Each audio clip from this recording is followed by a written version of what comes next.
Salam dəyərli dostlar. Siz Göz-Gözə şousundasınız və bizim bugünkü qonağımız məşhur olan bir adam.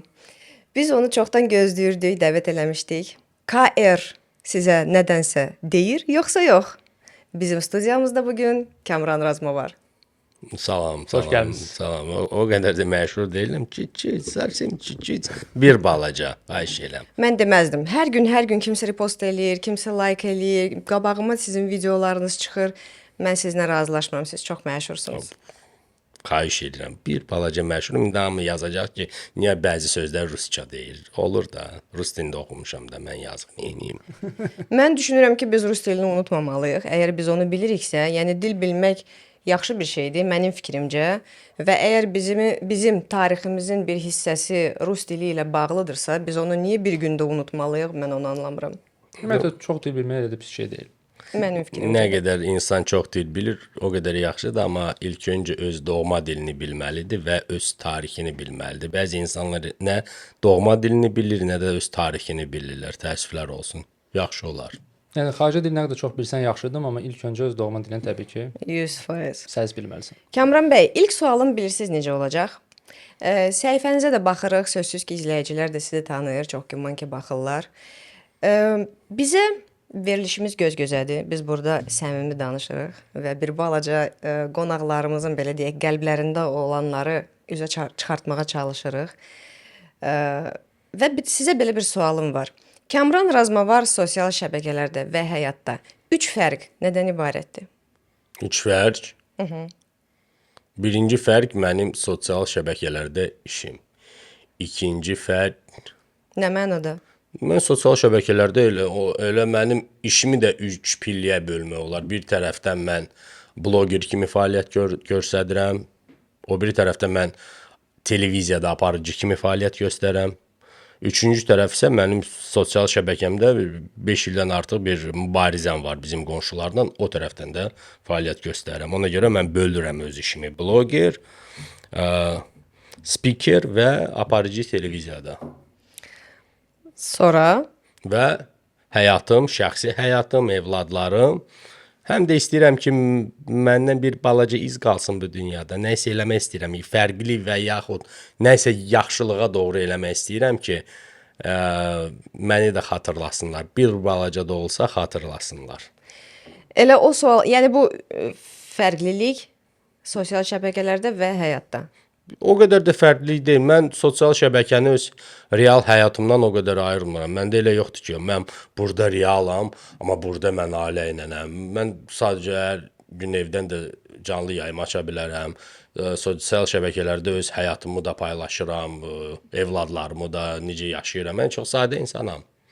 Məndə o qədər fərq yoxdur, pərdələr yoxdur, o olmaz, bu olar, elə də yoxdur. Mən sadə insanam, gedirəm rayonlarda, sadə insanlarla oturub çay içirəm, evdə remont eləyən ustalarla oturub kalbasa çörək yeyə bilərəm. Mənim üçün sadəlik hər şeydir. Mən xoşlamıram. Bilirsiniz, bu insanlarla arada olan pərdəni sonra kubiklə divar kimi tikmək. Mənlik deyil o. Əsas insan Yəni sadə bu olmalı. məşhurluq sizə pafos qatmayıb? Mən özümü yenə də məşhur insan saymıram. Mən demirəm ki, mən məşhuram. Pafos bilirsiniz necədir? İnsanın sənə əlin çatanda, sən onunla yaxşı ünsiyyətdə olanda, sən əzizsən. İnsanın sənə əlin çatmasa, sən ona cavab verməsən, sən ona kömək eləməsən, o insan başlayır demək ki, sən beləsən, bu da, sən cavab vermədin, orada kömək eləmədin. Ona görə də mən deməzdim ki, məni nəyisə xarab eləyib və yaxud daha çox pafoslu olmuşam. Sadəcə bilirəm hansı insanlara inanım var və hansı insanlara inanım yoxdur. Elə insanlar var ki, elə can qardaş kimi gedirdilər. Sonra da gördüm ki, sadəcə mən istifadə eləmək istəyirəm. O insanlardan ayrıldım. Mən xoşlamıram kimsə məni istifadə edir. Sadəcə salam sağ ol olsun. Yəni o balaca olan belə siz dediyiniz kimi balaca olan məşğulluğunuz belə sizin fikrinizcə sizə dəyişməyib. Dəyişməyib. Əsas odur ki, xalq səni insan kimi düşünsün. Bilirsiniz, mənim üçün ən vacib xalqın məhəbbəti, hörmətidir. Çox vacibdir. Mən onu qazanmışam özüm Qarabağda çəkilişlər aparmağımla, özüm bu qonşularla sporlaşmağımı nümayiş elətdirəndə mən heç vaxt utanmamışam ki, mən onlarla danışmışam və hansısa onların suallarına düzgün, doğru cavab vermişəm. Çünki mən tarixi yaxşı bilirəm. Azərbaycanın tarixini bilirəm, ermənilərin tarixini bilirəm, Rusiyanın tarixini bilirəm, bütün dünyanın tarixini bilirəm. Ona görə də mən utanmıram sözlərimdən və o qədər də dəyişməmişəm. Normal insanam da, yaşayıram da. Yəni sizin bu tarixi məsələlərə və yaxud bu münaqişəyə qatılmağınız bir PR kampaniyası deyildi. Yəni bu sizin qəlbinizdən, ürəyinizdən gələn bir hərəkətlər idi, yoxsa necə? PR kampaniya nə üçün? Tutaq ki, bu Qarabağ müharibəsindən qabaq, pandemiyadan qabaq mən 15 ilə yaxın tədbirlərin aparıcısı idim. İşləyirdim, yaşayırdım, qazanırdım, normal həyat yaşayırdım. Sonra mən o işə qatılanda mən bilirdim ki, artıq mən bu işə girirəmsə, mən artıq bütün dünyaya gəzə bilməyəcəm. Mən bilirdim ki, mən qatılıramsa, vəsə, Rusiyaya gedə bilməyəcəm, Gürcüstana gedə bilməyəcəm, Ukrayna, Fransa, Avropa, mən 39 ölkədə olmuşam. Vəsə, mən indi sadəcə bəlkə Türkiyəyə gedə bilirəm, Dubaya, vəsə. Çünki hər ölkədə ermənilər var ki, gözləyirlər ki, Kamran ki, gəlsin bura. Yolunuz bağlıdırmı? Bağlı deyil, amma bilirəm ki, getsəm qayıtmayacam. Vay, o qədər. Bəli, minlərcə ermənilər yazıblar ki, Metibəjdiyorum, gəl qadası. Bilirəm də, mənə də buradan da deyiblər, məsləhət də görüblər. Deyirlər ki, hara gedirsən, ya nəzarətlə get, ya da heç getmə. Yəni dövlət tərəfindən siz dəstəklənirsiniz bizim dövlətimiz? Bəli, dəstəklənirəm. Həm də aparıblar məni, Heydər Əliyev fondu tədbirləri aparıb xarici ölkəyə. Amma belə öz başına arasa getmək, Avropaya mən risk eləməzdim. Balalarıma görə də. Mən yenə də öz həyatımı yaşayıram, amma 4 evladım var, istəməzdim ki, yetim qalsınlar. Yəni eşitmişdim sizin başınıza $100.000, yəni məbləğ qoyulmuşdu. Var idi belə şey, $100.000. İndi biraz yəqindir, biraz qiymət salıblar aşağı ermənilər. Hətta. Biraz 70-60 olar. Biraz ara soyub desə qiymətlər düşmür. Bu ara elə şeydir ki, bir gün soyur, bir gün yenə də qradusu qalxır. Siz inanırsınız ki, sülh davam eləyəcək? İstərdim ki, sülh davam eləsin. Yəni erməni elə millətdir ki, onlar üçün ən vacibi qazancdır, xeyirdir. Onlar görsələr ki, doğrudan da bu Zəngəzur dəhlizindən xeyir tuturlar. Onlar mütləq elə eləyərlər ki, qazansınlar. Bu yaxınlarda 2 erməni gəldi efirmə, dedilər ki, biz Qarabağ futbol klubuna pul qoymuşuq, qazanmışıq. Biri $700 qazandı, biri $300. Dedim, bəs siz hardan? İkisi də Ermənistandandır. Birisinin qardaşı Qarabağda döyüşüb, əlini itirib. Doğma qardaşı. Bunun qardaşı invalid ola-ola bu gəlib Qarabağ klubuna pul qoyub və $700 qazanıb. O birisi də həmin üçün dedi, dostum qoydu, mən də qoydum. Bunlarda belədir də, qazanc varsa orada, onlar oradadılar. Mən sizin haqqınızda belə bir şey oxudum ki, siz aktyorluqla da məşğul olmusunuz. Bəli, həyatımda var idi belə pillələr. Aktyorluq, Gənc Tamaşaçılar Teatrında aktyor işləmişəm 2 il, sonra 5 il Rus Dram Teatrında, İncəsənət Universitetinə qəbul olmuşdum. Var idi belə pillələr, amma 2004-də mən başa düşdüm, ya mən ailəmi saxlamalıyam, özüm normal yaşamalıyam, ya da teatrda işimi davam eləməliyəm. Teatrda balaca maaşdır, gəlir yoxdur və orada imkan yoxdur ki, sən gedəsən çoxlu tədbirlərdə iştirak eləyərsən aparıcı kimi. Çünki həmişə hər gün məşq var, tamaşa var, məşq, tamaşa. Mən isə o zaman artıq populyar animator kimi işləyirdim. Uşaq ad günlərinin tədbirlərinin aparıcısı. Azərbaycan dilində animator Ələkbərəm idi o zamanlar. Mən isə rus dilli tədbirləri aparırdım. Və gördüm ki, artıq məni hamı çağırır tədbirlərə, dəvət eləyirlər. Orada da mənə dəstək verirlər. Amma teatrda məndə balaca rollar da hardasa 7-ci sırada bütün tamaşada bir söz deyirəm. Çıxıram deyirəm, salam əleykum, sağ olasın. Ona görə də bir fikrə gəldim ki, teatrdan çıxmalıyam. Mənlik deyil. Cavidan da teatrda çalışıb. 2 il çalışmış. Çünki onun atası Ələkbər əmidir. Allah rəhmət eləsin. Rəhmətli Ələkbər əminin oğludur. Birinci tədbirləri məni elə Ələkbər əmi dəvət eləmişdi, aparmışdı. Sonra mənə dedi ki, səndə по-русски daha yaxşıdır. Sən get rusca apar. Yox, spasibo. Belə müəllim kimi ona baxırdım. Çox böyük sənətkardır. Həm də o aktyor kimi də çox professional idi. Onun tele tamaşalara da baxmışam, kinolara da baxmışam. Yaxşı bir tamaşa var idi. Orada elə bil ki, əskəriyə getməmək istəmirdi. Daha da super bir tamaşa idi. Doğrudan böyük master idi. Və ondan çox şey öyrəndim. O da mənə dedi ki, get rus dilində tədbirlər apar. Mən də getdim. Ona görə indiyənə qədər ona Allah rəhmət eləsin deyirəm və çox təşəkkür edirəm. Səhnə üçün danışmısınız? Bilirsiniz, mən səhnədə böyük rollar oynasaydım, desəydim ki, mən populyar artistəm ki, mənə dəstələrlə gül çıxardırlar səhnəyə, məni çox sevirlər, yəqin ki, darıxardım. Amma mən orada heç rol da oynamamışam. Zayçik, salam əleyküm, sadəcə bu. Və ya da dayanmışdım elə axranik kimi, tamaşa gedir, mən də dayanmışam. Yəni daha böyük rollara gözləmək və Yox, artıq 24-25 yaşıma çatanda gördüm ki, daha gözləmək lazım deyil. 5 ildir ucu rus dramda işləyirəm. Gözləsəm də ucu 30-40 yaşa çatacağam, çıxmaq lazımdır və çox şükür ki, çıxdım. Həmçinin o zamanlar da mən alkoqol istifadə edirdim. Həmişə fəxr edirəm ki, mən tərk etdim bunu. Ona görə mən rus dramdan çıxdım və alkoqolu tərk elədim. Eyni zamanda təxminən alkoqolu tərk elədim və bir ildən sonra teatrdan çıxdım. Gördüm ki, alkoqolu tərk eləyəndən sonra mənim üçün teatr daha maraqsızdır. Mən orada o tamaşadan sonra hamı otururdu, kimsə danışırdı teatrdan, kimsə əlli-əlli vururdu, kimsə dostuydu. Mənim üçün bu dünya alınmırdı. Mən gedirdim teatrdan sonra məşqə, idmana. Gördüm ki, mənlik deyil də və çıxdım. Bəs ümumiyyətlə istənilən fəaliyyətinizdən ən çox enerji nədən alırdınız? Nədən alırsınız bəlkə indiyə kimi? Düzünü sizə deyim, yəqin ki, Qarabağda çəkilişlərdən. Mən Qarabağda 50 dəfəyə yaxın olmuşam bütün regionlarda və bütün ərazilərdə hansısa süjetlər çəkmişəm, qısa filmlər də çəkmişəm. Bəlkə görmüsünüzsə, necə Füzulidə oturur bir ailə, dağılmış evin arasında süfrə qurublar, dron qalxır və o ailəni göstərir və yaxud Ağdamda dağılmış teatrın qabağında musiqiçilər konsert ifa eləyirlər, muğam. Onların hamısını mən çəkmişəm və ssenariləri də yazmışam və həm də Xocalıda qayıdan ailənin müsabiqələrində götürmüşəm. Bəli, çoxlu çəkilişlər eləmişəm orada. Bir 1000 dənə videolarım var. Ona görə ən belə fəal yəqin ki, oradan alıram. Həmişə gedirəm, tarixi araşdırıram, kilsələrin tarixlərini, qalaların tarixlərini, məscidlərin tarixlərini və hamısının bunu analiz eləyib cəmaata nümayiş elətdirirəm. Bu mənə bir ləzzət verir. Ümumiyyətlə əvvəllər də mən yadımdadır, qısa metrajlı filmlər çəkirdiniz. Ümumiyyətlə daha böyük metrajlı, misal üçün sırf Qarabağ haqqında və ya hər hansı bir region haqqında tam metrajlı və ya da misal üçün dokumental bir film çəkməyə fikriniz varmı? İstərdim, amma bunun üçün investisiya lazımdır və sən bilirsən ki, Azərbaycanda sən böyük bir film çəksən, bunun xərcini kimsə çəkməlidir. Bəli. Azərbaycanda 2-3 kinoteatrlar var, şəbəkəsi də 2. Və orada bu film getsə də bir ay ərzində o filmin heç yarısında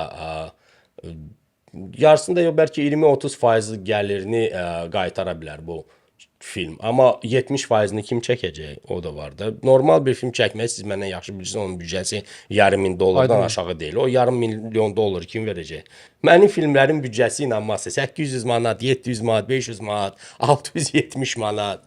Yox, bu öz hesabınıza etdiyiniz çəkilişlərdir. Elə öz hesabıma da olur. Elə olur ki, məni dəstəkləyirlər. Kimsə 50 manat, kimsə 100 manat, mən balaca bir zbor eləyirəm. O çatdı xəttə 70 manat, tamamlandı geri çəkilişə. Elə olur ki, insanlar dəstəkləyir. Amma məndə elə deyil ki, mən ömür boyu pul yığım, gedim çəkilişlər eləyim. Elə olub ki, öz pulumla çəkmişəm. Orada büdcələr azdı, ona görə həmişə gedirdim. Və yeri gəlmişkən bu dəstəyə gələndə sizin profilinizdə kart hesabı gördüm. Bəli, bəli. Onu orada yerləşdirməyin məqsədiniz nədir? O zamanlar mən 2024-cü ildə bir il ərzində Azərbaycanın bilirsinizsə 70 regionu var. Naxçıvanla bir yerdə indi bizim torpaqlarımız qayıdıblar öz doğma yuvasına, hamısı bir yerdə 70 region eləyir və mən bir il ərzində bütün 70 regionlarda çəkilişlər apardım, professional çəkiliş qrupu ilə. Hərəsinə getmişik biz çəkilişlər aparıb, operatorlar gedib bizimlə səs rejissoru və dron çəkilişi əlavə. Və o kartı yerləşdirdim ki, mənim büdcəm bir ilə təxminən 30-40 min manat idi. Hamısını mən 74 gün çəkdi. Bir il ərzində. Və təxminən onu yerləşdirdim ki, bir dəstək olsun. Kimsə 10 manat, 50 manat, 30 manat atar və heç olmasa onun yarı faizini pakrivat eləyir. Amma elə insanlar olur ki, dəstək eləyiblər və summalar veriblər. Mən də dayanmadım çəkilişlər və bir ilə bu proqramı bitirdim. Hə, yəni cəmaatın dəstəyi ilə Bəli, insanlar bəli, cəmaət dəstək olub, yarısını təxminən dəstəkləyiblər, yarısını da həm öz pulumda olub bir hissəsi, həm də insanlar var ki, kimsə öz maşını təqdim edib, onun maşını ilə getmişim, kimsə Xərcləri orada azaltmışıq. süfrə açıb, kimsə oteli təqdim edib, otellərdə qalmışıq. Çünki hər şey rasxoddur da. Bilirsiniz də 2-3 günlük gedirsən harasa, Naxçıvana gedirsən çəkilişə. 3 günlük maşınla səni aparırlar, hamısını göstərirlər. Otellərdə qalırsan. Gedirsən Qarabağa, harasa hər gün rasxoddur. Bir gün çəkiliş günü mənim üçün ən minimal rasxodu 1000 manat idi. Bu qədər siz faydalı bir hərəkətlər görürsüz, faydalı işlə məşğulsuz da, fəaliyyətiniz aktivdir Azərbaycanda, regionlarda. Sizə heyt gələndə, heyt Dədə. deyəndə ki, əşi belə də nədir ki belə. Nəsə gülür kimsə məsələn. Nə hiss eləyirsiniz? Sizcə niyə belə olur? Mən sizə düzünü deyim, mənə o qədər çox heyt gəlmir. Mən çəkilişlərdən qabaq bəlkə var idi heytlər, amma o qədər güclü heyt gəlmir ki, kimsə desin ki, onu düz eləmir, bunu düz eləmir. Çünki mən ömür boyu ya sosial şəbəkələrdə sizdə belə terminlər istifadə olur ki, mən real mən çıxırdım sosial şəbəkələrdə və 5 ildir, 5 ildən çox da erməniləri pazlayırdım. Həm tarixi tərəfdən, həm intellektual tərəfdən, həm sport tərəfdən. Onlara paz gələndə bizimkilər deyirdi halaldır sənə super sənə 5. Sonra da gedirdim Qarabağda çəkilişlər aparırdım. Onlara da hamısı deyirdi ki, halal olsun, yaxşı eləyirsən. Mən 150 minlik maşın sürmürəm, milyonçu deyiləm ki, gəlim pafosla mən gəlmişəm. Sadə insanlarla oturmuşam, sadə qutab yemişəm, hardasa kafelərdə. Hər məşə məni görəcəklər yolda, ya kafedə, ya çayxanada oturmuşam, ya da hardasa kiminsə evində oturmuşuq, nəsə pişiririk, toyuq kababı. Belə sadəliklə də deməzdim ki, çoxlu xeyt almışam mən. Yoxdur o qədər xeyt. Plus da mən güclü streamer deyiləm ki, mənə tutaq ki, TikTokda mən sıralamada olum və mənə gündə 5000, 3000 atsınlar ki, mən də belə xod gedim. Ona görə də o qədər də xeyt yoxdur, düzünü deyim. Gələcək fəaliyyətinizi harda görürsüz? Yaşayıram da. İnsan düşünməməlidir. Çünki düşünəndə ki, mən 10 ildən, 5 ildən sonra nəsə eləyəcəm, deyirəm, Everestin üstünə dırmaşacağam, o düzgün deyil. İnsan bu günü normal yaşamalıdır ki, sabahki günə o utanmasın necə bu günü yaşadı. Ona görə mən yaşayıram. Uşaqlarım məktəbə gedir, bağçaya gedir, universitetə gedir. Yaşayıram da, həyat gedir də. Bilirsiniz, nə düşünüm, 10 ildən, mənim elə arzum yoxdur ki, mən 10 ildən sonra televiziya kanalının rəhbəri olum, 15 ildən sonra nazir olum. Yoxdur elə fikrim. Əsas millətim sağ olsun, Azərbaycan sağ olsun. Əsas odur. Həyatda çox ədalətsizliklərmi görmüsünüz? Düzünü deyim, 5-6 dəfə. O qədər çox yox. Mən bilirsiniz, negativi xoşlamıram. Elə insanlar var ki, negativi atırlar ortaya və o qədər baxış yığırlar. Orada, burada, sosial şəbəkələrdə, ay budur, ay odur. Amma pozitivlə bölüşmürlər. Çünki pozitiv insanlara maraq yaradır. Ona görə. Amma mən düzünü deyim də, 5-6 dəfə məni həyat incidib. Maksimum. Vso. Amma 105 dəfə xoşbaxt eləyib. Pozitivliyin hesabı. Ona görə razıyam. Allah hamını xoşbaxt eləsin. Bəs belə ən çox məsələn sizi birdən özündən çıxaran bir şey nə baş verə bilər? Hansı xüsusiyyəti belə dözə bilmirsiniz və yaxud o insanı dərhal həyatınızdan silirsiniz? Belə bir şey varmı ki? Satqınlıq. Elə insanlar var olub mənim həyatımda çörək yeyib, mənimlə dost olub, amma sonra görürəm ki, nəsə bu insanı paxıllıq tutur. Mən deyirəm ona, sən onsuz da bu həyata mənimlə işə başlayanda bilirdin ki, sən mənə baxa-baxa nəyisə eləyirsən. Sən indi mənə çatmaq istəyirsən, yaxşı çat, keç. Amma lazım deyil də bu çirkin söhbətlər, intriqalar. Lazım deyil. İnsanlar var ki, nədənsə bunu eləyirlər və özlərindən də asılı deyil. Ona görə mən bu insanları sadəcə ignor eləyirəm. Sağollaşıram bir dəfəlik. Vso, yoxdur o insanlar. Hey, amma məndə elə şey yoxdur ki, mən də onların həyatına nəsə bir zərbə vurum, həyatlarını problemləşdirim. Hər insanın 1000 dənə problemi Yəni var. qisas almağa əl atmırsınız. Yox, qisası düşməndən almaq lazımdır. Mənim öz xalqımda burada demək olar ki, düşmənlərim yoxdur. Canım xalqıma qurban. Məndə belədir. Oy, nə gözəldir. Ləzzət elədi. Siz xarici gedirsiniz də. Orada məsəl üçün bizim belə də vətəndaşlarımızla görüşlər təşkil edirsinizmi və yaxud da onlar üçün hansı həmin bu burada çəkdiyimiz filmləri, orada nəsə nümayişləri planlaşdırırsınızmı? Düzünü sizə deyim, mən xaricə gedəndə mən çəkirəm hansısa videoları çox sakit tutaq. Getmişəm İstanbula, erməni kilsəsini çəkmişəm. Getmişəm bir insanla, orada bir dənə tanışım vardı, yaşlı. Dedim, gəl operator kimi. Girdik kilsəni çəkdi, göstərdi ki, ermənilər deyirlər ki, 1915-də onları qırıblar. Girdim kilsəyə, erməni orada işləyən kilsədə normal mənlə danışdı. Sonra getdi şəhərin başqa o biri başına, orada erməni qəbirstanlığına girdi. Qədimi qəbirstanlıq, 150 ilin qəbirstanlığıdır. Bütün məzarlar hamısı yerindədir. Dedim, bunlarda bu hadisələr olubsa 1915-də niyə dağıtmayıblar? Onlar da deyirlər, elə biz bilmirik. Mən çəkilişləri eləndə heç kimi xoşlamıram yükləmək. Gedirəm, işimi görürəm. Həmçində Dubaya gəlmişəm. Expo 2022-də erməni var idi belə bir podiumu. Girdim podiumu gəzdim, baxdım erməni şahmat, erməni kitabı. Yenə də içində heç nə yoxdur. Oradan getdim biz öz podiumumuza gül kimi. Saray boydadır bizimki. Ona görə mən xoşlamıram kimisə yükləyim. Ay mən gəlirəm, məni qarşılayın. Ay mən gəlirəm, mən kimi otel verin. Sadəcə çəkilişlərim olanda Azərbaycanda mən baxıram location'a görə harda bu ola bilər və təklif eləyirəm ki, məsələn, sadəcə bu. Bəs indiyə kimi məsəl üçün çəkmədiyiniz bir film və ya da rolik hansı var ki, hansı ki arzusundasınız ki, bunu çəkmək istəyirəm? Düzünü deyim, mənim üçün çox imkan yaradıblar. Mən Xocalıda da çəkilişlər aparmışam. Füzulidə də, Xankəndidə də, Ağdamda. Çoxsunu aparmışam. Amma istərdim bir dənə bu milli qəhrəmana ona aid olan bir qısa bir film çəkim. O kilsədə döyüşürdü. Bir neçə gün ərzində kilsədən vuruşurdu ermənilərə qarşı və orada da əsir oldu, sonra da itkin oldu.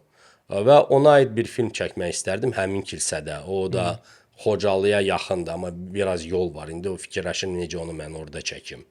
Mədəniyyət Nazirliyinə və hər hansı müraciət etmisinizmi məsəl dəstəklə bağlı? Mənə dəstək əsas odur ki, mənə aparat desin ki, get çək. Əsas odur ki, mən bilim ki, orada Sadəcə icazə verilsin. İcazə. Mənə dəstək o formada sadəcə kifayətinə görə bilim ki, orada minalar yoxdur. Mənə bu lazımdır ki, mən çəkilişə gedəndə bəli, əsas odur, təhlükəsizlik və mən bilim ki, mən dronu qaldırıb orada normal çəkə bilərəm. Sadəcə bu. Və sadəcə demək istəyirəm, əgər büdcə ayrılsaydı bunu daha gözəl, daha masştab şəkildə. Mən sizə deyim, problem bilirsiniz nədədir? Bizdə Azərbaycanda çəkilən filmlərin çoxsunun problemi büdcədir. Nəyə görə? Büdcə ayrılır. Nə qədər ki, büdcə ayrılır, o qədər də büdcənin üstündə dayanan insanlar var. Tələb edir. Bunu belə çəkmə, bunu belə elə. Biz büdcə ayırmışıq, bunu belə elə. Bunu belə. Ona görə də tvorчески necə deyirlər, səni bağlayırlar. Yaradıcılığı dayandırırlar. Bəli. Ona görə mən öz işimi görəndə mənim başımın üstündə heç kim olmur. Normal çəkirəm və görürəm ki, normal nəticə var. Ona görə mən sadəcə okey lazımdır ki, gedib çəkilişimi aparım. Aydın. Siz nə vaxt hiss elədiniz ki, sizin adınız sizin üçün yollar açır? Mənim adım mənim üçün yollar açmır. Özüm bütün yolları açır. bağlamışam. Mən deməzdim ki, adım yollar açır. Elə necə işləmişəm 20 ildir aparıcı kimi, indiyənə qədər gedirəm, hərdən tədbirlər aparıram, elə də dolanıram. Televiziyada işləyirəm. Mən deməzdim ki, nəyisə yollar açılıb mənim üçün. Əsas xalqım Yəni elə sağ olmayıb olsun. ki, sizi məsələn yolda rol arxasında olmusunuz, dayandırıblar deyiblər ki, siz, Kamran bəy, siz gedin. Olubdu. Olub amma Görürsünüz, bu amma nə istəsən amma mən naruşeniya da eləmirəm axı. O qədər. Elə belə saxlayıblar. Salam aleyküm, salam aleyküm. Məndə inanarsınız 20 ilə bir dənə radarım var mənim. 9 manat radar gəldi. Mən qaynanamı qarşılamışam aeroportdan gedirdim və qaynana biraz aktiv danışdı.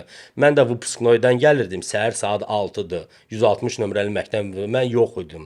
Və biraz tez sürdüm. 2 kilometr keçdi xətti çünki tez gətirim xanımı da evə çünki o qədər danışırdı ki da.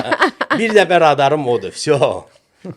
Mən saat 60 ilə sürürəm, 50 ilə sürürəm. Mən xoşlamıram bu avtoşluqları. Sadə həyat yaşayıram da. Yəni özünüzü sakit bir insan kimi qələmə alırsınız. Bəli, o qədər olub mənimlə kimsə konflikt eləmək istəyir. Mən dedim canın sağ olsun, xoşbəxt ol. Bəs cavanlıqda? Cavanlıqda deyirəm. Mən deyirlər ki, sən bu ermənilərlə danışanda sən hövsələn var, sən dözürsən, sonra axırda vurur. Çünki mən belə insanam. Mən sadəcə gözləyirəm vaxtımı. Mən konflikt xoşlamıram, aqressiya xoşlamıram. İnsanların 1000 dənə problemi var. Hər problemi gəlib sən başına tökmək istəyir də təbii ki. Ona görə mən gözləyirəm ki, sonra da deyirəm xoşbəxt ol, sən sağ ol, mən sağ ol. Bəs dalaşdığınız olmuyor heç? Demək olar ki, yox. Cavanlıqda. O demək olar ki, yox. Niyə? Kim dalaşdın? Hər davanın öz nəticəsi var. Mən düşünürəm, davanın nəticəsi ya səni aparırlar içəri, ya səni döyürlər. Aparırlarsa, sən qanun tərəfindən elə bil ki, cavabdeh olmalısan. Səni döyürlərsə, sən fiziki tərəfdən cavabdehsən ki, bir həftə gəzəcəksən pis gündə. Elədir. Nəyə görə? Kimsə nəyisə özünü saxlaya bilmədi, mən də əziyyət çəkim. Nəyə görə? Sağ ol, xoşbəxt ol, getdim. Sözsüz. Həm də mənə maraqlıdır ki, bir insan olaraq, yəni sizin adınız indi nə qədər də azaltsanız da, yenə də mən şişirdəcəm, adınız müəyyən tanınır. Bir missiya olaraq başa düşürəm ki, bu Qarabağla bağlı və s. tarixlə bağlı çox fəaliyyətiniz var. Missiya olaraq özünüz üçün nəsə bir konkret bir şey müəyyənləşdirmisiniz? İnanırsınız yox. İndi nə qədər düşünürəm sabah mən nə edeyim. İnsanlar var ki, artıq bilirlər 10 ildən sonra nə edəcəklər, 5 ildən sonra nə edəcəklər. Mən çalışıram, artıq demək olur ki, 8 aydır ki, bir dənə balaca Lənkəranda ev tikə bilmirəm. Çünki problemlər olur, uşaq Türkiyədə oxuyur. Odur, budur. Elə düşünürəm ki, bir dənə o başlayım da o krişanı tikməyə evim. Balaca bir Niyə mərtəbə. Lənkəranda? Yoldaşımın bir tərəfi Lənkərandandır. Çox xoşuma gəlib o zona. Lənkəran, Lerik. Yoldaşımın atasının yaxşı evi var Lerikdə. Amma Lerik yayda əladır. Amma Lənkəran həmişə yaxşıdır. Yaydan başqa çox istidir yayda. Orada da torpaq bağışlayıblar. Atası bağışlayıb evladına. Mən də dedim yoldaşıma davay elə burada tikədə yaxşı bir balaca xudmani ev. Çünki hamı bağlara gedir. Bağlarda da qalır, divara baxır. Nə yaşıllıq var, nə bir harasadır. Divara baxsan, yoxsa sonra gedirsən maşınla plaja. Plajda da ağac yoxdur bir şey. Amma Lənkəran çox zor yerdir. Ona görə dedim ki, davay bir dənə xudmani ev tikə orada və gözləyirəm ki, vəziyyət düzəlsin, krişasını başlayım. Arzum bir dənə budur.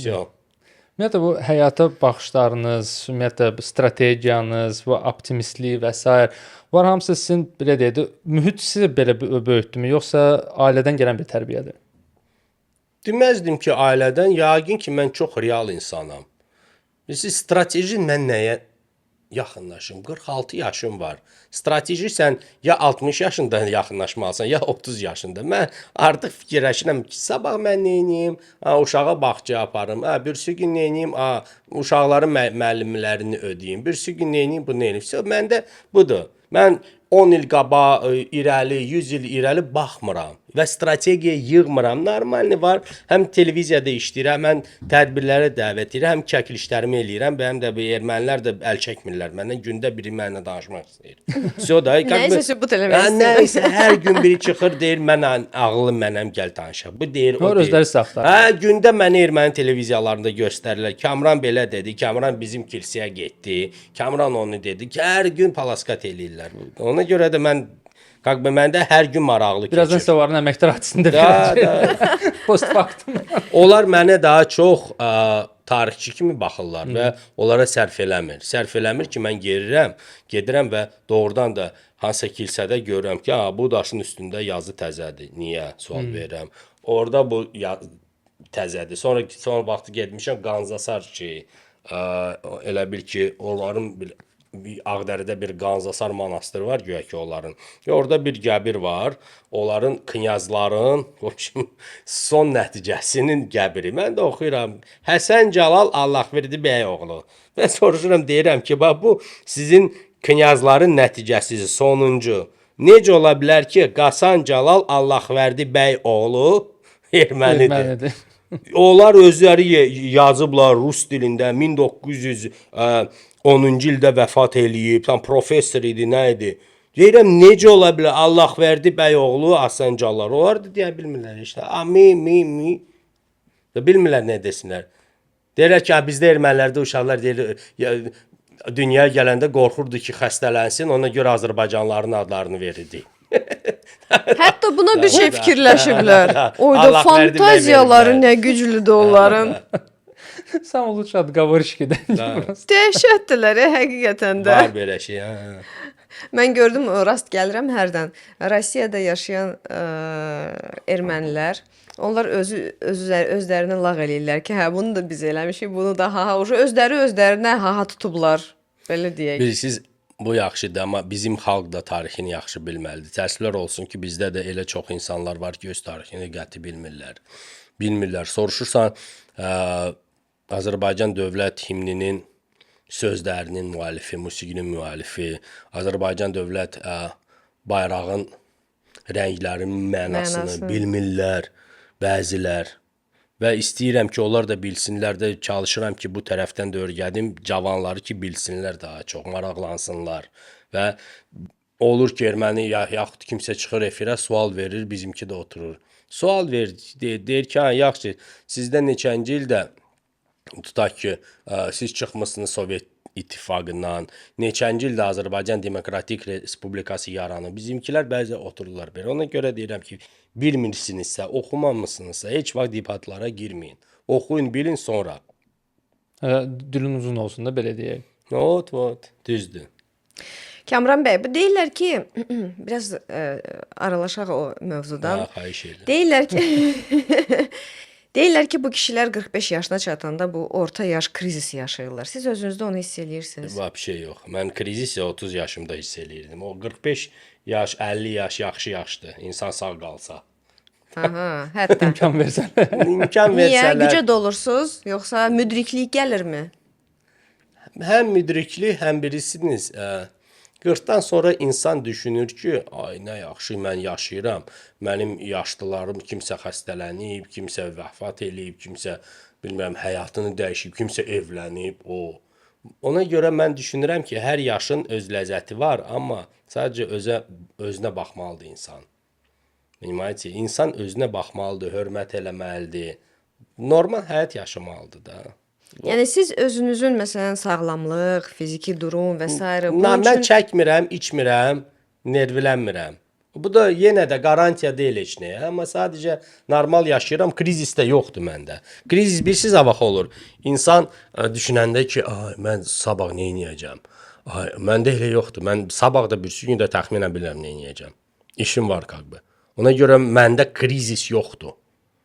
Mən sadəcə bütün insanlara arzu edirəm ki, onlar düşünsünlər ki, sabahki gün bunların evladları var, nəvələri var, işləri var. Bilsinlər ki, nəysə olsa bu insanlarla, onların ailəsi əziyyət çəkir. bəli, daha biraz yaxşı, rahat yaşasın. O qədər problemləri ətrafında yığmasınlar.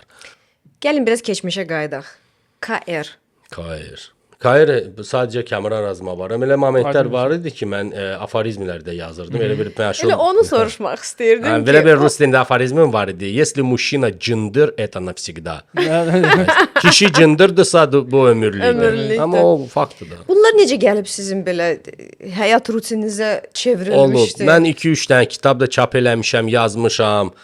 Orada həm aforizmlər bir kitabı var, sonra bir kitab var, orada hekayələrdir, raskazlardır. Bu yaxınlarda da bir nəşriyyat mənə zəng eləyib ki, ay sən 10 il bundan qabaq çap eləmisən pulla, öz puluna. Biz isə bu dəfə öz Özümüz, pulumuzla çap elim. Deyirəm, nəyə görə? Sən indi populyarlaşmısan. Deyirəm, o kitablarda ermənilərə aid heç bir şey yoxdur. Niçin bir dənə də hekayə yazdı onlara.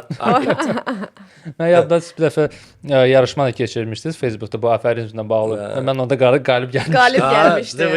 Nə?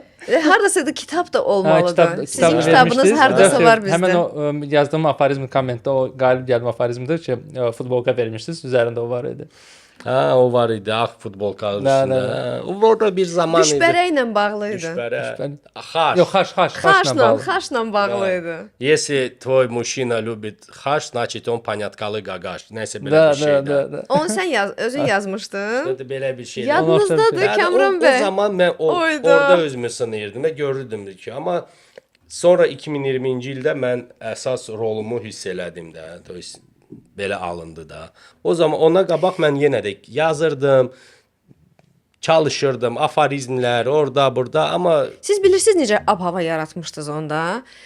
Feminizmi sanki dəstəkləyirdiniz. Belə bir şey var idi mı? Var qadın. İndiyə kimi də mən var. sonra TikTokda da çox güclü videolar çəkdim belə.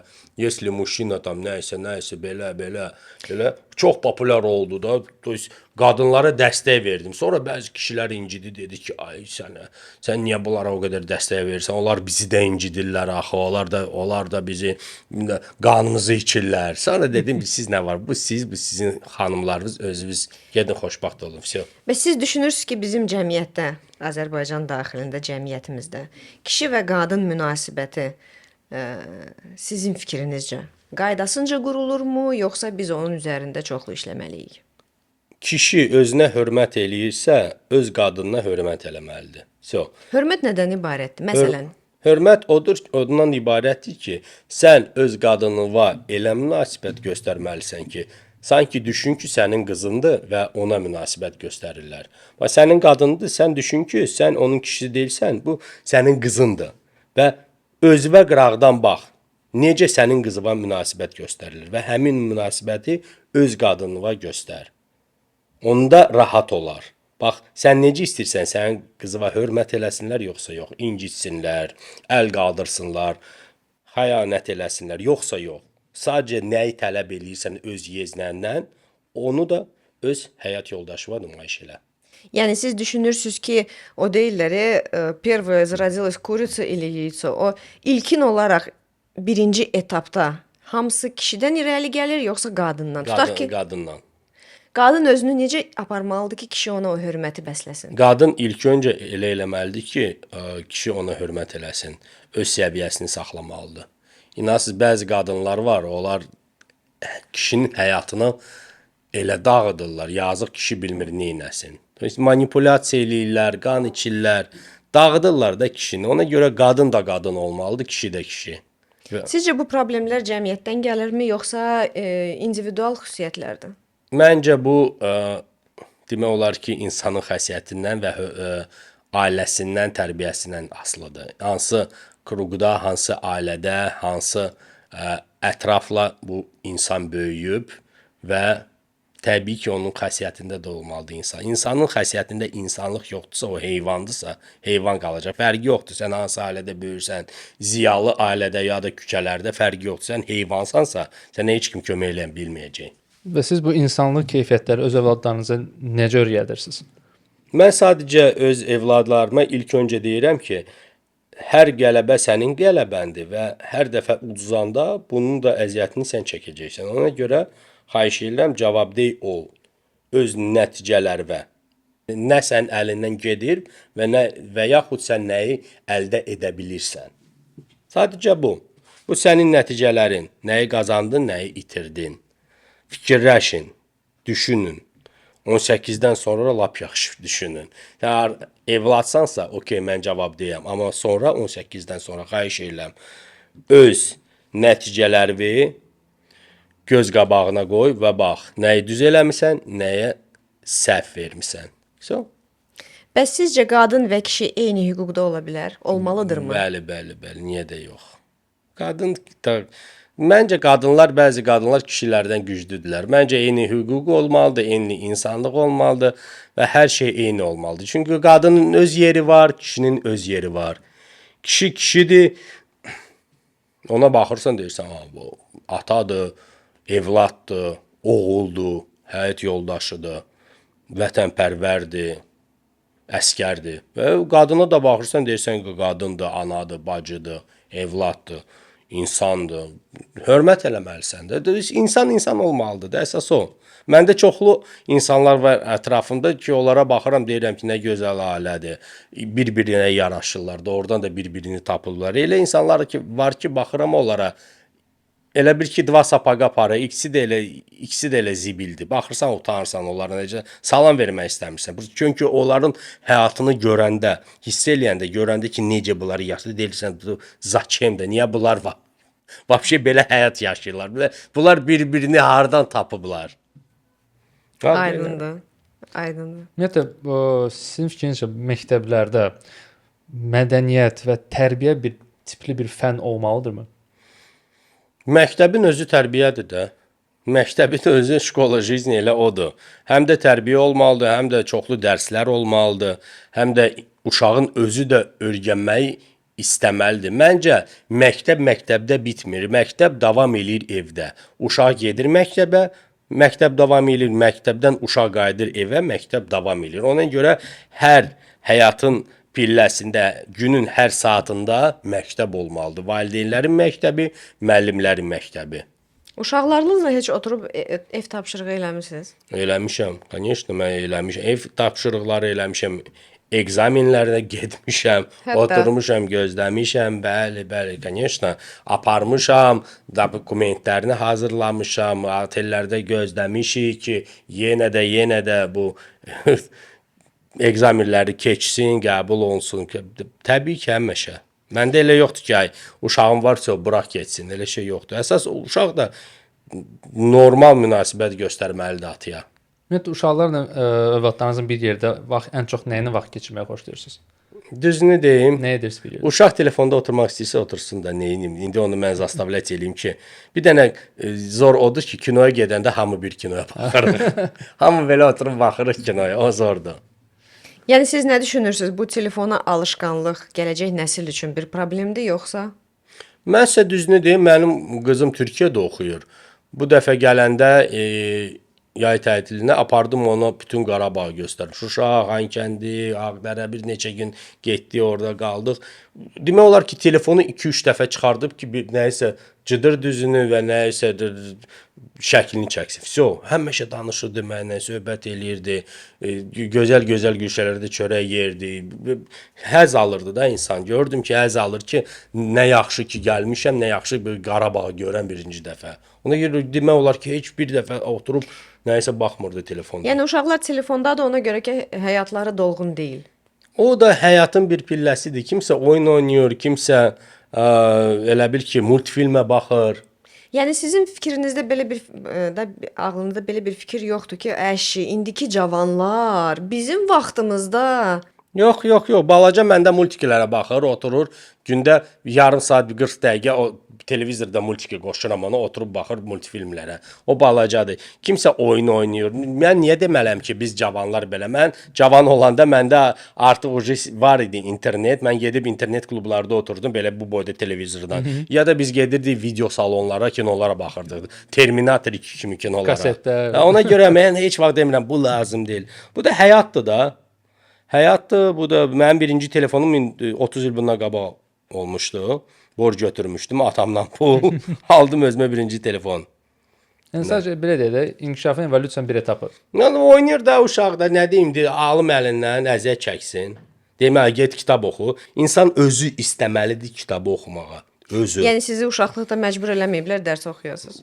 Yox, amma mən 4000 kitab oxumuşam həyatımda. Təxminən plus minus. 4000 kitab, bəli, çox oxumuşam. Mən çox xoşuma gəlir. Elə olur ki, günə bir kitab oxuyurdum. Rast yoxdur kitab. İndi necə? İndi az.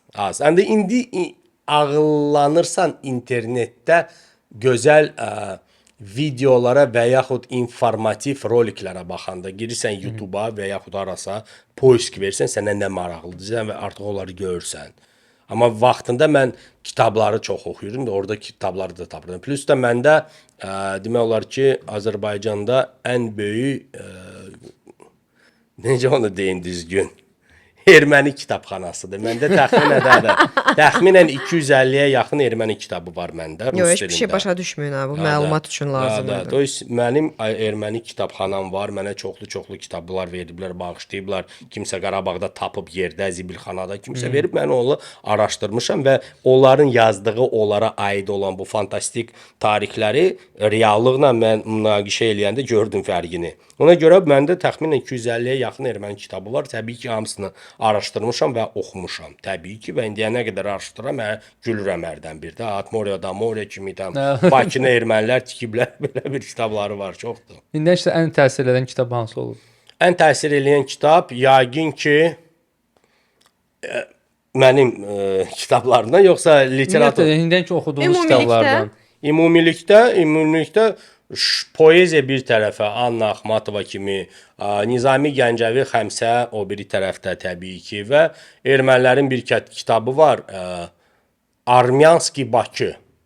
Gəlirsən hamısını Bakını gəzirsən Targovu. Hər adım eləyəndə güya ki onlar tikiblər. Və həm də kitablar var erməni elə bil kulinariyası. O vəbşə komediyadır. Açırsan, gedir bozbaş, xaş, pendir, lavaş. Hamısı bizim. Onu açırsan komediya kimi baxırsan. Amma doğrudan çox maraqlı kitablar cavanlıqda əksəriyyət olaraq oxumuşam. Lev Gumilov oxumuşam təbii ki. Maraqlı Aleksandr Blok kimi yazıçılar, bütün Dostoyevskini, bütün Gogol'u oxumuşam, Çexovu. Ona görə Mən səhv eləmirəmsə, Gumilov bu tarixi məsələlərə də qatılıbdı. Territoriya, bu sahə və s. Onlar bizim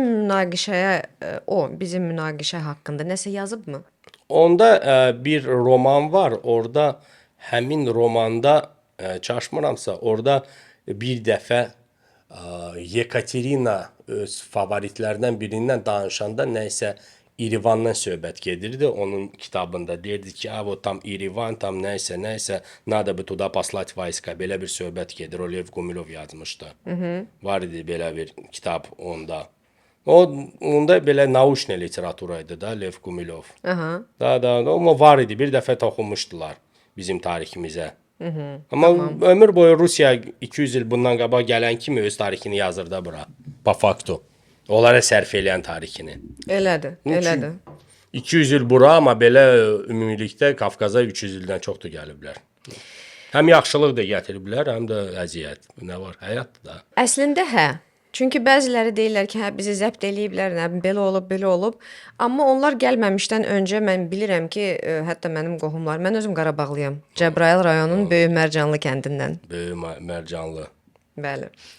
Və qohumlar da danışıb ki, filan kəs var idi. Onlar deyir qız qaçırmağa getmişlər. İki dost, biri qabaqda atla gedib, o birisi arxada atla gedib, güya bunu prikrivat eləyibdi. Bunu da arxadan gülləliyiblər, öldürüblər ki, qızımızı qaçırtmısınız, nə bilim nə. Yəni bunların hamısının qarşısı alınıb da mən belə başa düşürəm Sovet dövrü gələndə. Yəni nizam, intizam gəlib də onlarla, yoxsa yox? Həm demək olar, bilirsiniz, onlar gəlməsədilər biz indi ya İranda yaşayardıq hamı. Ya da İranda inqilab olmazdı və indiyənə qədər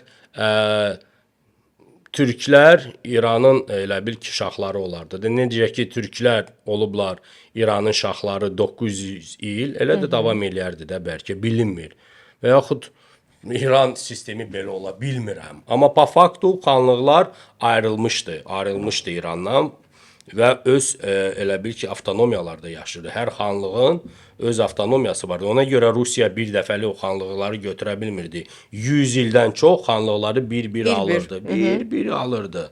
Siz də Cəbrayıllısınız, yəqin ki bilirsiniz də, orada Xudafərin körpüsü var Cəbrayılda.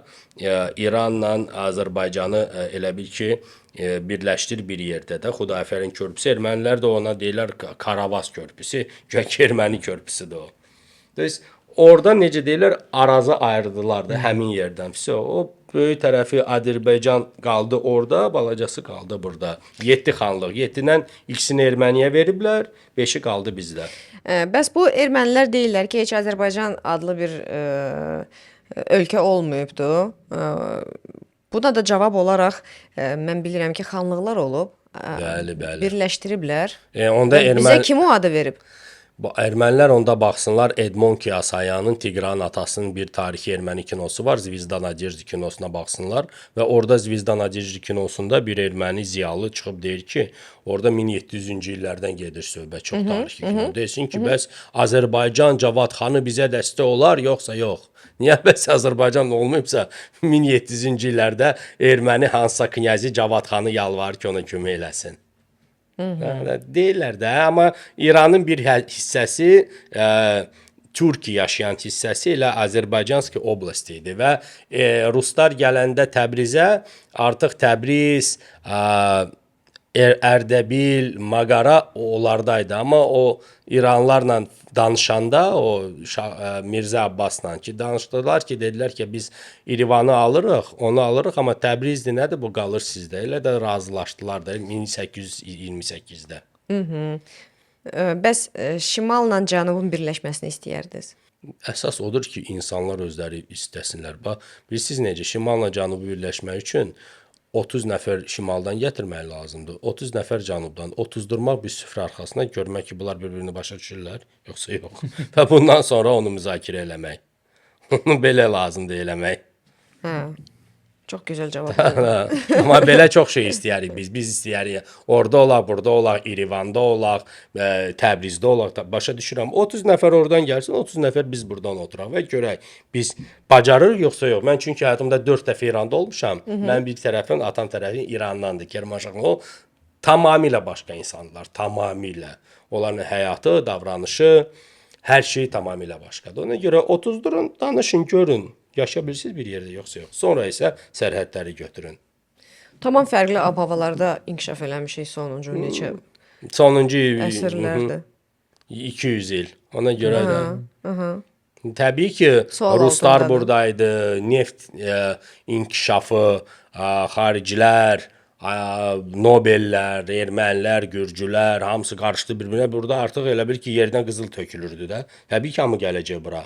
Azərbaycan nefti olmasaydı bu 2-ci Dünya müharibəsi elə bilinmir nə qədər gedərdi. O da var. Təbii ki. Bu hərdən deyirlər, deyir Almanlar gərək bizi götürərdilər. Onların imperiyalarında olardıq biz gərək. Nə olardı? Sizcə nə olardı? Heç hamımızı qıracaqdılar, ifso. Nə olardı? Yox, götürəcəkdilər ki, deyəcək ki, Məmmədov gəl nefti bazanın müdiri ol. Hamımızı qıracaqdılar, ifso. Necə yevreyləri hamını qırırdılar, elə də bizi qıracaqlar. Onlara lazımdır, mən burada neft yerlərini bilən insanlar öz professionalları gətirərdilər bura, bizi bir də qırardılar. O da ifso. Ya da ermənilərlə danışarlar, erməni gəlib sudavorstvim işləyərdi burada. O da ola bilər. Bəs bu ChatGPT haqqında fikirlərinizi bilmək istəyirdim. Bu gündəmdə olan bir Mən məsələdir. bilmirəm nədir o. ChatGPT nədir? İskustveni intellekt. İsküsün intellekt 10 ildən sonra hamısı isküsün olacaq. Biz sizinlə ucu su içməyəcəyik. Hamımız evdə maska taxacağıq belə. Siz oradan qoşursunuz, biz buradan, mən buradan. İndi siz evlisiniz, tutaq ki, uşaqlarınız var. 10-15 ildən sonra o da olmayacaq. Siz orada evləndiniz, bu burada evləndi. Hansısa ölkədə, probirkada nəsə analizləri göndərdiniz, orada uşaq böyüdü, gəldi 6 ay burada qaldı, 6 ay orada. Sonra reallıq olmayacaq. Yəni bu kinolarda, filmlərdə Suraqat göstərilən kinosuna baxın, arası var orada. Baxmışıq. Da, elə odur. Həyat belə olacaq, görəcəksiniz. niyə sizcə insanlar İnkişaf texnologiyalar. Sonra da olacaq Terminator 3. yəni siz həqiqi inanırsınız yoxsa lağ eləyirsiniz indi? Yolaq eləmirəm, həyatdır da bu. İndi biz hamı telefondayıq, Bəli, düzdür? bəli. Son 10 il. 10-15 ildən sonra telefon bizdə olacaq. Bu olmayacaq, bu burada olacaq. Bunu qoşacaqlar Chip. bura. Da sonra da biz oturacağıq Günü-gündən deyəcəyik. o tərəfə gedir, Da, onsuz da. mən ağlımla işləyirəmsə, mənim işdə ağlım lazımdır. Niyə bədənim ora getməlidir? Mən evdən qoşulacağam, ağlım işləyəcək belə. Sonra mən ağlımla gedirəm harası kinoya. Niyə gedim kinoda oturum? Qoşun bura. Və belə приложение sonra evdə insanı elə bil ki, попытаются превратить в овощ. Вот. Onsuz da belə baxanda elə də bu streaming servisləridir. Artıq kinoya çox adam, kinoya getmək istəyən adam artıq sırf o hissləri yaşayan adamdır. Amma belə sırf filmə baxmaq üçün harasa getmək artıq ehtiyac yoxdur. Oturursan streaming servislərində baxırsan, onlayn baxırsan, Mən VR. bilirsiniz nə vaxt qorxdum? VR maskası, maskaları VR. O hələ testdir. Sonra bu kabablar, yeyib içmələr olmayacaq. Bir dənə tabletka adam atacaq, hamısı onun içində. İşsə belə oturacaq. İşsə. tamamilə 10-15 ildən sonra həyat dəyişəcək. Ona görə nə qədər imkanınız var, indi yeyin için keyf edin. Elə onu deyəcəydim. Bəs nə məsləhət görərdiniz bu qalan vaxt? Qalan vaxtı yeyin, için, keyf edin, dünyanı gəzin. Çünki 10-15 ildən sonra ehtiyac olmayacaq. Siz maskanı taxacaqsınız, Afrikada pulsuz olacaqsınız, İspaniyada pulsuz olacaqsınız. Hamısı olacaq, necə deyirlər, virtual. Onda son illəri keyf edin cəmaət. Tamam. Kamran Razmavardan gənc nəslə bir tövsiyə. Gənc nəslə xoşbəxt olsunlar, öz yolunu tapsınlar, Azərbaycanımızın tarixini oxusunlar, bilsinlər və heç vaxt unutmasınlar ki, Azərbaycan onların vətənidir. Baxmayaraq, burada yaşayırlar, xaricdə yaşayırlar. Sadəcə vətənə qurban olum, onlar da elə qurban olsunlar, amma öz yolu ilə getsinlər. Hər insan öz yolunu tapsın. Fərqi yoxdur. Dünyanın hansı gülşəsində əsas odur ki, xoşbəxt olsunlar. Kamran Razmavardan sonra nəyin deyilməsini istəyirsiniz? Mən o qədər də Sizdən sonra nə qalsın? Məndən sonra düzünü deyim. Məndən sonra sadəlik qalsın və necə istərdim ki, O çox vətənpərvər Bilirsiniz, Azərbaycan oğlu kasıblar olur. az olsun. Onu istərdim ki, əziyyət çəkən insanlar bütün dünyada var. Mən bu yaxınlarda bir filmə baxdım, Amerikanlar çəkiblər. Nəysə, Paterini avtobus. O yazıq avtobus sürücüsü o qədər əziyyət çəkib Amerikada. Şotları ödəyə bilmir, straxovkanı ödəyə bilmir. Orada da pajarlardır. Bir avtobus uşaq xilas eləyir. Amma özü əziyyət çəkir. Uşağını da xilas eləyən yoxdur. Görürəm ki, deyirəm bu Amerikadır sizdə. Mən sadəcə istərdim ki, mənim ölkəmdə bütün insanlar yaxşı yaşasınlar. Mən çünki yadımdadır 90-cı illər nə gündə idi Azərbaycanımız. Bu göy palatkalar, bu materiallar, bespredel, çirk, işıqlar yoxdur. Konteynerlərdə qalırdı Dəhşət adamlar. idi. Ona görə mən indi müzakirə eləyə bilərəm və ümidvaram ki, daha 30 ildən sonra lap super olacaq bizdə və hər şey yaxşı olacaq. İndi hamı yazacaq, olmayacaq, yalan deyir. Yaxşı olar dostlarım, pozitiv olun. Bəstirin pis sözlər yazıb, biraz yaxşılıq elə. Necə John Kennedy deyib, məndən soruşmayın, mən nə etmişəm ölkə üçün. Özünüzdən soruşun, siz nə etmisiniz ölkə üçün. Bir dənə ağac əkin, evlad böyüdün, bir dənə də bələdiyyə sənədi ilə ev tikin. O da bizə o. Dəyərli dostlar, siz Göz-Gözə şou verilişindəydiniz. Bizim studiyamızda Kamran Razmavar oldu bugün. Öz ürək sözlərini dedi, dünyaya baxışından bölüşdü. Videonu like etməyi unutmayın. Şərhlərdə sizinlə görüşənədək dost tanışınıza göndərin. Kritika etmək istəyirsinizsə buyurun, bizə xoşdur. Hər birini oxuyuruq və cavablandırmağa hazırıq. Kamran bəy, təşəkkür edirik. Siz bizim studiyamızda oldunuz. Bizim üçün çox xoşdur. İllər boyu sizi tanımışıq və bugün sizinlə göz-gözə danışığımızdan çox məmnun qaldıq. Təşəkkürlər. Bir daha sizi görməyə şad olduq. Çox sağ olun, vətən sağ olsun.